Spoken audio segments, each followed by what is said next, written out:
Today we're diving into a riveting chapter of American history, filled with tension, turmoil, and a taste testing of a popular beverage, whiskey. We're talking about the Whiskey Rebellion, a powerful protest against taxation that rocked the early years of the United States. It's a tale of rebellion, conflict, and an extraordinary response from the president himself. So stay with me and my time-traveling reporter, Sam Scoop Sullivan, as we explore this fascinating period.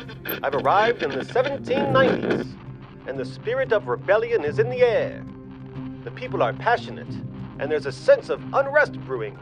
The fields are rich with crops, but the farmers are discontent. It's a time of change, and something big is about to happen. Back to you, Nick. Let's talk about the whiskey tax. The background of the rebellion starts with the country's financial struggle. This newly formed U.S. government was burdened by war, debt, and desperately needing revenue.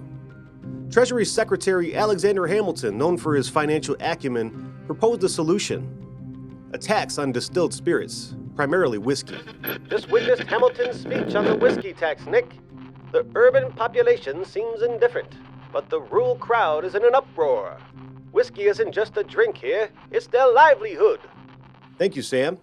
In rural Pennsylvania, where whiskey was not just consumed but was used as a form of currency, this tax was a direct attack on their way of life. Small farmers relied on distilling grains into whiskey, as it was easier to transport and trade. The tax was seen as favoring large producers and hitting the little guy hard.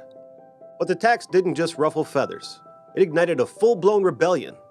Protests erupted, and tax collectors found themselves in the crosshairs of public anger. Some were tarred and feathered, others chased away, and in a dramatic event, a tax inspector's home was burned to the ground. I'm here with the rebels, and I can feel their anger and frustration.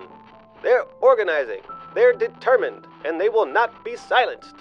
They see this tax as a betrayal, an infringement of their rights, and they're ready to stand their ground. Local militias formed, creating a sense of unity and purpose among the rebels. This wasn't just about a tax anymore. It was about justice, freedom, and the principles the nation was founded on. President George Washington knew that this rebellion was more than a regional issue. It was a test of the federal government's authority. In a bold move, he assembled a militia comprised of men from various states and led them personally to squash the rebellion. I'm marching in Washington's army, Nick, and it's a sight to behold.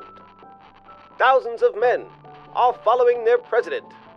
Washington's leadership is firm, compassionate, and inspiring. He's setting a precedent here. A statement that the government will not be defied. Thanks again, Sam.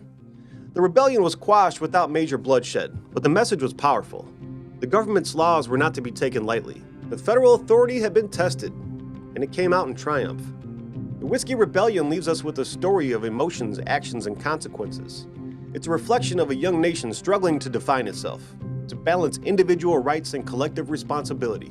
So thank you for joining Sam and I. Please like, share, and subscribe. Sam, do you got anything else before we head out?